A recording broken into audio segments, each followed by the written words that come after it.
I was standing in the living room of the house I'd helped save 3 times. Once when my dad had back surgery and couldn't work for months. Once during COVID when both my parents lost half their retirement in the market. And once last spring when the furnace went out just before a cold snap and I wired the contractor the full cost before they even called to ask. That day, I wasn't there to fix anything, just helping Dad scan some paperwork for their health insurance. It was something I did often. My dad, Gerald, never quite figured out the printer-scanner combo even after 10 years. He always said I was good with tech, though I've worked in project management, not IT, for over a decade.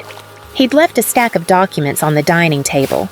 I moved through them quickly, medical records, some Medicare forms, a utility bill or two. Then I saw it, a cream-colored folder. Thick, neatly labeled in my mom's handwriting, estate plan, final copy. I shouldn't have opened it. I know that. But I had just paid their property tax bill the week before, $178.41.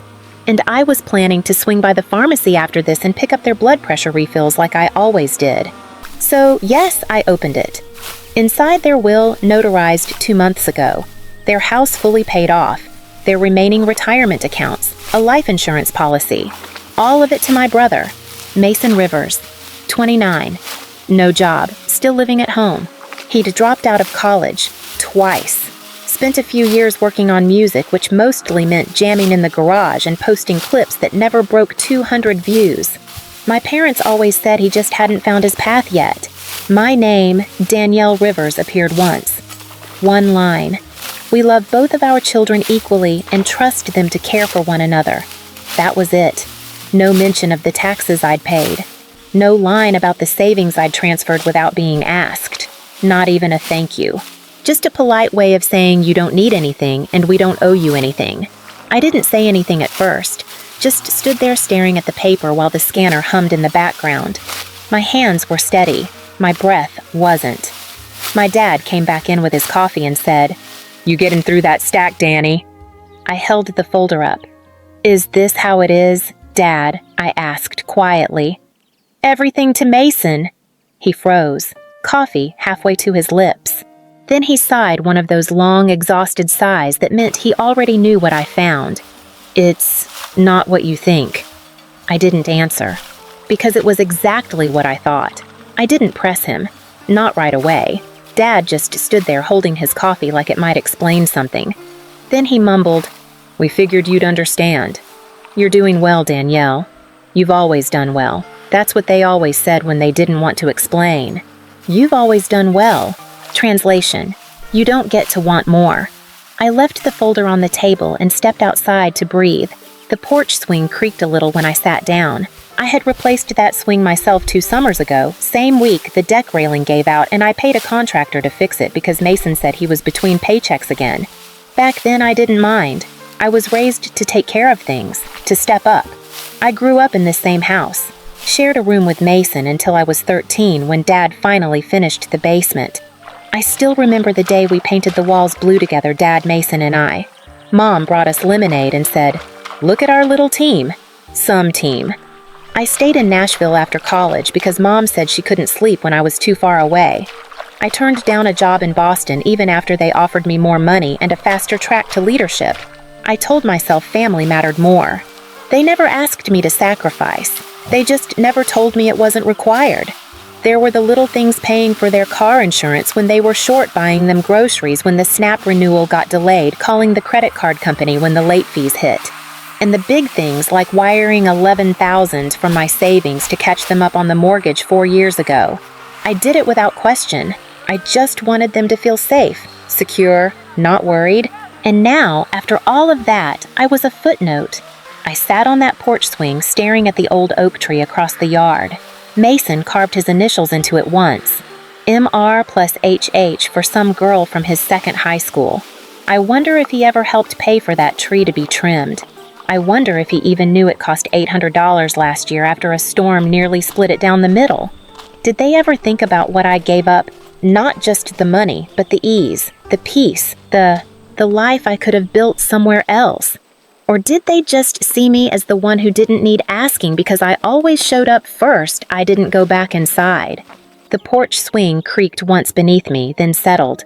I could still hear the hum of the scanner through the screen door. A few minutes later, Mom stepped out. She wore the same pale blue cardigan she always wore when she needed to say something heavy. The one from the Christmas I gave her a gift card and Mason gave her a burned CD. She said she loved both. She didn't sit at first, just stood there twisting the hem of her sleeve. "Danielle," she said, not too soft, not too sharp. I didn't look up. She sat beside me anyway. "We didn't mean for you to find out like that." I nodded once. I wasn't going to fill in the silence for her. She let out a breath. Not quite a sigh, just a release. "It's not that we don't love you." Still, I said nothing. Because what do you call love that forgets your name when it's inconvenient? She reached over, resting her hand on mine. Her skin was warm, trembling slightly. "Mason's had a rougher time." "You're steady, Danny. You always have been." Steady, strong, reliable. Words that feel kind until you realize they're cages. Labels that let people take from you without guilt. I pulled my hand back. "You could have told me," I said. My voice was low even. "You could have asked." She looked away, down toward the yard, and that's when she said it. Quietly, as if saying it softer made it lighter. We had to co-sign. For Mason. He needed the help. The word landed like a tap, not a blow. But I heard everything in the way she said it. They didn't just leave me out of the will. They'd already tied themselves to him with real numbers, real debt, real risk. How much I asked. No answer. "Mom, how much?" Still nothing. Then quietly, 35. I stood up. The wind had picked up. The old wind chime over the porch clinked once, then fell still. I looked at her, not angry. Just tired. "You didn't choose him because he needed it. You chose him because you already owed it to him."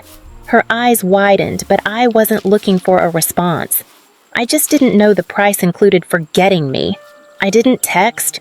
I didn't call. I just stopped.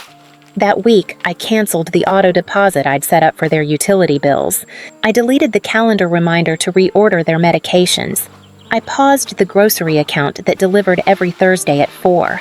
Nothing dramatic, no big declaration. Just a quiet shift, an empty space where I used to be. I thought they might notice right away, but a week passed. Nothing. By the second week, I started getting the first messages. Dad's text came first. "Water bill came in higher this month. Can you check the account I didn't answer?" Then, "Mom, we're out of the low-sodium crackers you always bring."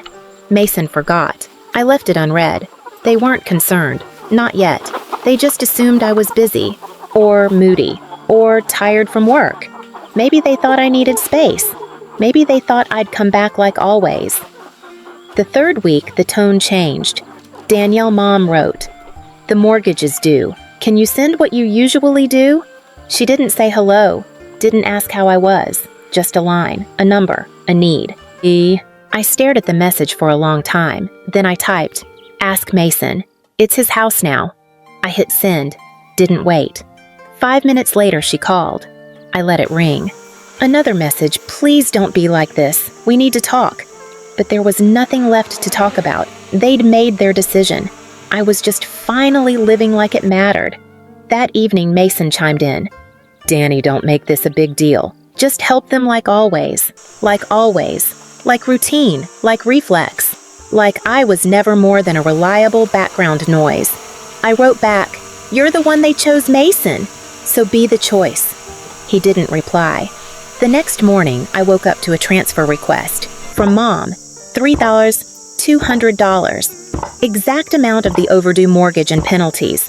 No message, no note, just the number. I declined it. A minute later, the phone rang again. Then again. Then this. "We could lose the house if you don't help us." And finally, from Dad. "You'd let your parents go homeless." I almost laughed. They weren't homeless. They were just uncomfortable. For the first time, they were learning what I'd carried. Quietly, without asking. I turned off my phone. They didn't lose me when they wrote me out of the will. They lost me when they assumed I'd keep giving after that. A week of silence passed after I declined the transfer request. No calls, no texts. It was the quietest I'd known them to be in years, and somehow that felt louder than the begging. I started sleeping better, waking without checking my phone, cooking for myself and no one else. But silence never lasts in my family, not when there's blame to pass. The first sign was a voicemail from Aunt Lori.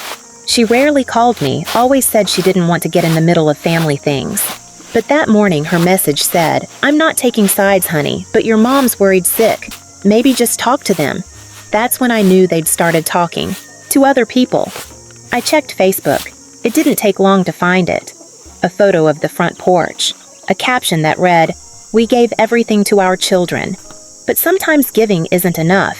Dozens of likes. A few concerned comments. One from Mason. Some people think family is about money. They forget it's about showing up. I closed the app. Not angry, just hollow. They weren't just disappointed. They were rewriting the story, turning me from caretaker into villain because I'd stopped showing up to be used. The next afternoon, an envelope showed up at my apartment. Plain. No return address. Inside a foreclosure notice. Copy only. Not addressed to me, but I knew the house number. I sat with it for a moment, stared at the paper, then flipped it over and wrote on the back, "Maybe you should have left it to someone who could manage it." I didn't send it. Instead, I checked the county site. Their property was officially listed as at risk. Behind on payments. No buffer left. They'd burned through the savings, probably trying to keep up appearances, maybe hoping I'd cave before things got real. Mason had spent it all the money they left to him for security, for stability, for his future. Gone.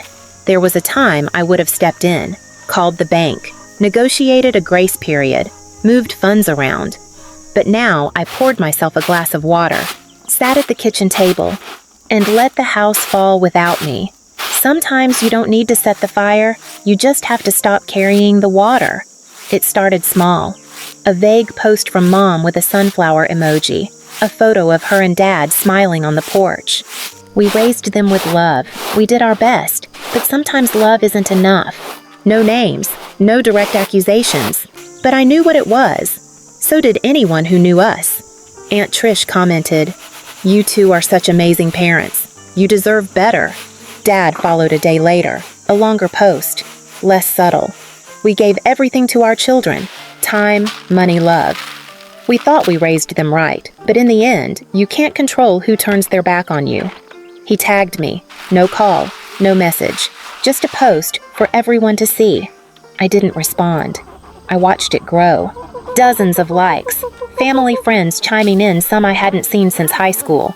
One wrote, "This generation just doesn't understand sacrifice." And then there was Mason. Of course there was Mason. He shared Dad's post with a caption of his own. "Some people only care when they're getting something.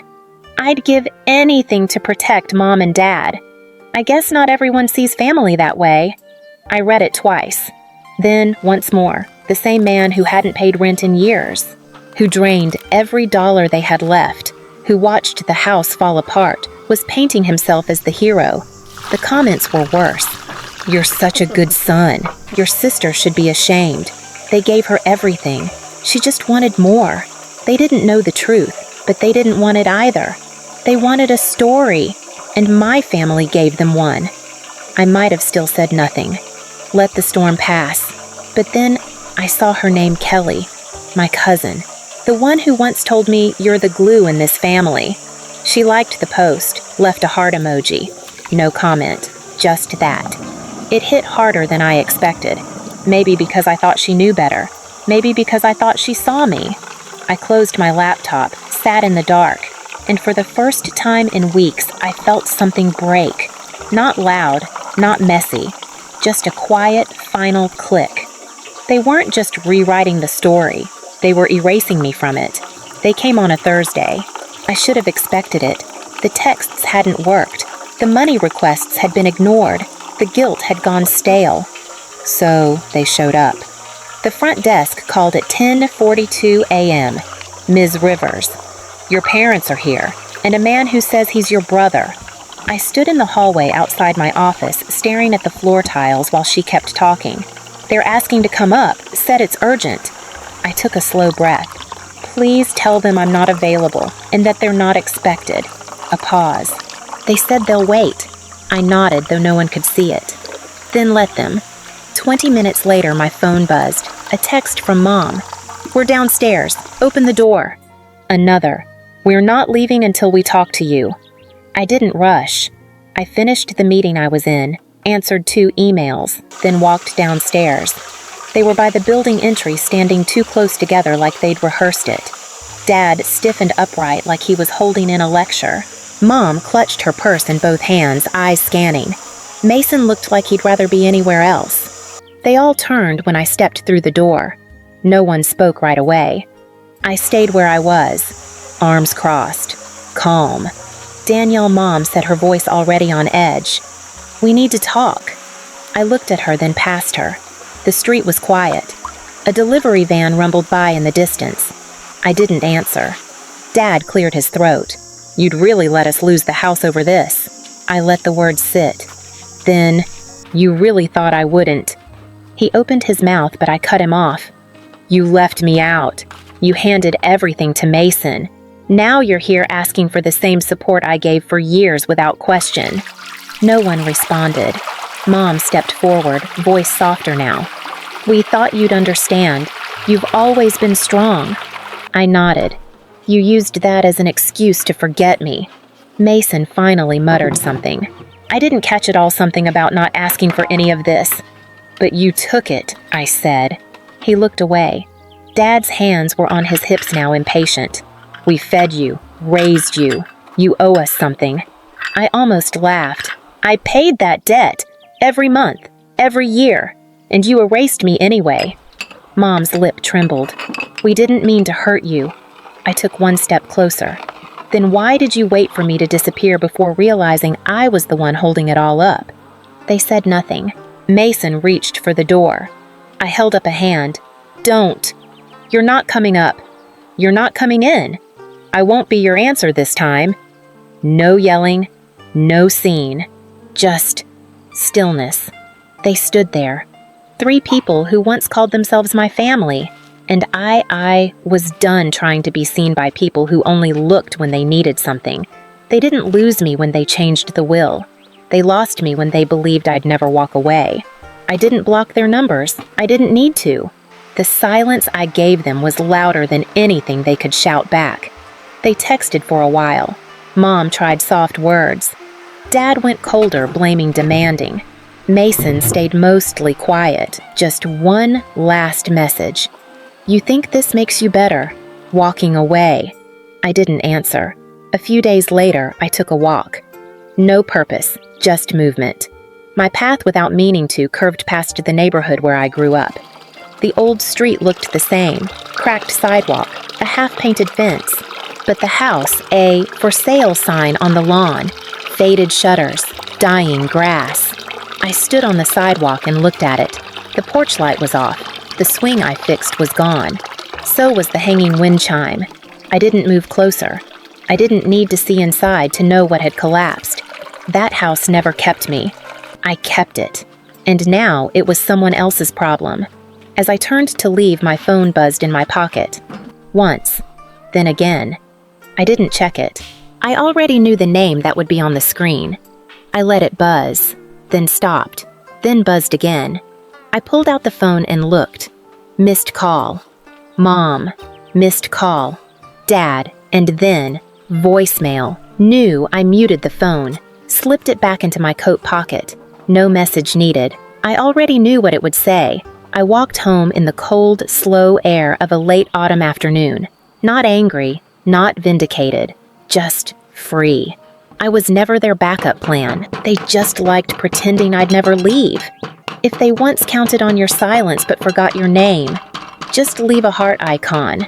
Some of us never raised our voice, but we never disappeared.